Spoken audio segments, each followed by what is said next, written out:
Քննարկում ենք օնլայն կազինոներում խաղալու սահմանափակումներ սահմանող նախագիծը։ Առաջարկում եմ արգելել խաղալ օնլայն կազինոներում նաև բոլոր այն անձանց, ովքեր աշխատում են պետական կառավարման համակարգում եւ աշխատավարձ են ստանում պետական կամ համայնքային բյուջեներից։ Խոսքը վերաբերվում է այն անձանց, ովքեր հանդիսանում են պետական ծառայության, համայնքային ծառայության եւ հանրային պաշտոններ զբաղեցնող անձինք, հանրային իշխանության մարմիններում քաղաքացիական աշխատանք կատարող աշխատակիցներ, պետական եւ համայնքային ոչ առևտրային կազմակերպությունների աշխատակիցներ, պետության կողմից հիմնադրված հիմնադրամների աշխատակիցներ, 50% եւ ավել պետական մասնակցությամբ ընկերությունների աշխատակիցներ եւ կենտրոնական բանկի աշխատակիցներ։ Այսինքն ամբողջությամբ վերաբերվում է այն մարդկանց, ովքեր որևէ տեսակի աշխատավարձ են ստանում պետական կամ համայնքային միջոցներից։ Միաժամանակ խաղային կախվածություն ունեցող մեր մյուս քաղաքացիների համար առաջարկում եմ ներդնել ինքնաարգելափակման համակարգ,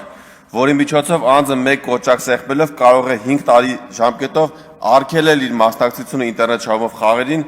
առանց վաղաժամկետ վերաբացման հնարավորության։ Նախագծով հստակ սահմանվում է, որ յուրաքանչյուր օնլայն կազինոյի կայքում եւ հավելվածում պետք է լինի մշտապես տեսանելի ինքնաարգելափակման կոճակ, իսկ այն սեղմելուց հետո կազմակերպիչը պարտավոր է առավելագույնը 1 րոպեի ընթացքում դադարեցնել անձի մասնակցությունը խաղերին։